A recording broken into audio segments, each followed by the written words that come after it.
사태가 심각하다라고 키워드를 꼽아봤는데요. 정청래 민주당 대표의 말을 빌렸습니다. 이 김병기 원내대표를 둘러싼 의혹이 끊이지 않고 있는데 이번엔 김 원내대표 배우자가 구의회 업무 추진비를 사적으로 유용했다는 의혹이 제기됐습니다. 2021년, 2022년 8월로 돌아가 보죠. 제가 쓴 게 118만 원, 사모님 270 정도, 그리고 7월에 그 정도 되고 8월은 제가 거의 안 썼어요. 다 사모님이 쓰셨고. 인원수 있잖아요. 그것도 좀 중요하지 않을까. 공개된 거 보면 인원수가 다 있더라고요. 우리 다 가라로 했겠죠. 예, 당시 김병기 의원실 비서관 그리고 조모 의회, 구의회 부의장과 또 그 부의장의 보좌 직원 그리고 김병기 원내대표 배우자가 나눈 통화 내용입니다. 그래픽으로 좀 다시 보면요. 당시에 구의회 부의장이 사모님이 270만 원 정도 썼다 이렇게 언급을 하는데 여기서 이 사모님이 김 원내대표 배우자인 거고요.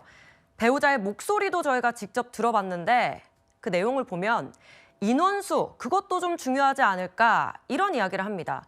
전체적인 통화 맥락을 보면 김 원내대표 배우자가 구의회 업무 추진비 카드를 사적으로 썼다 이런 의혹이 일자 어떻게 정리를 할지 이걸 상의하는 내용이거든요. 강전혜 대변인님, 네. 이 김 원내대표 배우자도 저렇게 반응하는 걸 보면 좀 문제가 될 걸 알고 있다 이런 취지가 아닌가 싶은데요. 이 녹음 자체가 어떤 상황이냐면은 이미 김병기 원내대표실에서 제보가 들어갔다. 그래서 여기에 대해서 수사가 이루어질 것을 대비해서 사실관계를 확인하는 차원에서 이야기한 내용들입니다. 예. 근데 저런 내용들을 보면은 김병기 원내대표의 배우자가 돈을 썼다라는 것에 대해서는 지금 구의회 부의장도 인정을 하고 있는 부분이고 그 본인이 원래 써야 되는 동작구 의회의 업무 추진비 카드를 본인과 김병기 대표의 부인이 왔다 갔다 하면서 썼고 오히려 부인 측에서 270만 원 정도, 그러니까 본인보다 더 많이 썼다라는 것들이 나오고 있는 것이죠. 네. 이러한 상황들은 김병기 원내대표가 지금까지 있었던 본인의 갑질 논란과는 또 별개의 상황들이라고 생각을 합니다. 이런 녹취 같은 것들이 있었고 그리고 또 문제는 이 상황이 나중에 실제로 수사가 이루어졌고 무혐의 처리됐기 때문에 아무 문제가 없다라고 김병기 의원실에서는 이야기하고 있지만 네. 이 부분도 이런 녹취들이 과연 그럼 제공이 되었던 것인지 그렇지는 않을 것이라고 생각을 하거든요. 수사 자체도 무마하려고 했었던 것이 아니냐라는 생각들이 들 수밖에 없는 것입니다. 결국 김병기 원내대표가 지금 나오고 있는 의혹들에 대해서 한 30일경에 입장 발표를 한다고 하는데요. 구체적인 내용들이 나오지 않는다면 원내대표를 넘어서서 의원직에 대해서도 고민해야 되는 시점이 오지 않았나 싶습니다.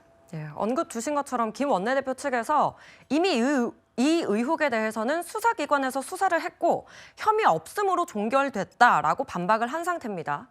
그리고 전 보좌진 측에서는 당시에 수사가 제대로 이루어지지 않았다라고 주장을 하는 거고요.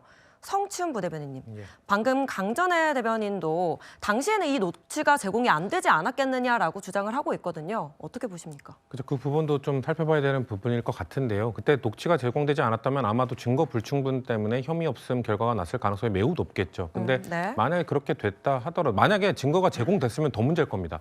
저 정도의 녹취가 제공이 됐는데 혐의 없음으로 그냥 처분이 됐다?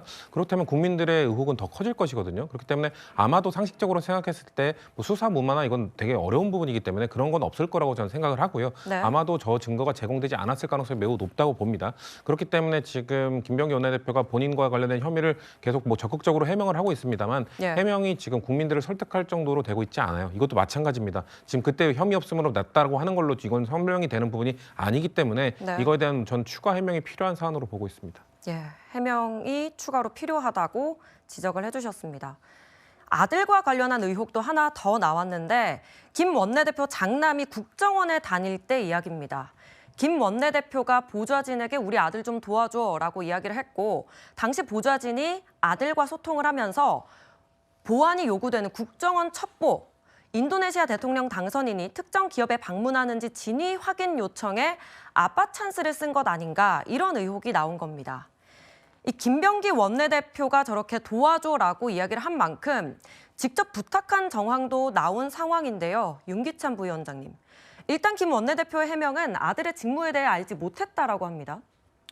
근데 사실 뭐 아들 그 직장 다니는 아들에 대해서 숙제해 주는 것도 아니고 저렇게 전반적으로 가족들 보면 국회의원의 그 업무, 그러니까 국회의원이 당선됐기 때문에 보좌진도 나라에서 제공하는 거잖아요. 예. 그러면 국회의원이 공무를 하라고 제공한 보좌진에게 뭐 예약도 부탁을 하고 그다음에 아들의 업무와 관련된 것도 알아봐 달라고 부탁을 하고 그럼 뭐 국회의원 당선에 대해서 가족 공동체인가요? 가족이 전체 국회의원의 권한을 갖다가 나눠 갖는 건가요?